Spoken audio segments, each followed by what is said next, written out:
An estate is settled through a process that typically can take a year, maybe even as long as a year and a half. It's really a 5-step process. The first step is to take an inventory.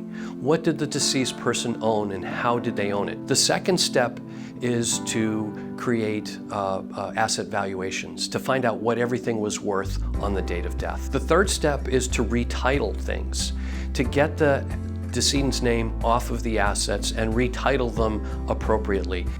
The fourth step is taxation, whether it's the final income tax return or the estate or trust income tax returns, or for many families in Massachusetts, the estate tax return, the death tax.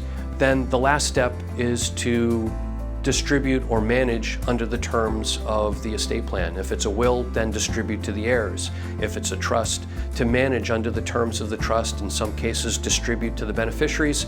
In other cases, to keep it in the trust and distribute income or whatever the terms of the trust require.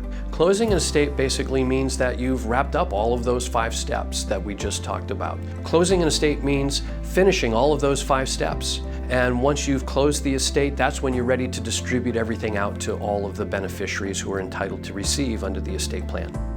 I'd like to say that if you're looking at settling an estate, be very careful about doing it by yourself. There are so many things that you don't know what to look for. For example, disclaimers. A disclaimer is something where the person who is entitled to receive an asset has the option to say, no thanks, I don't want it. Pretend I passed away before the deceased person. And disclaimers by a surviving spouse can be a critical tool to provide the proper tax planning to reduce estate and income taxes on the overall estate. And many families will be in a rush to make a claim on assets and they miss the opportunity to make a disclaimer. If there's one thing you walk away from this video, don't do anything until you at least have an initial consultation with an attorney, whether it's our firm or somebody else.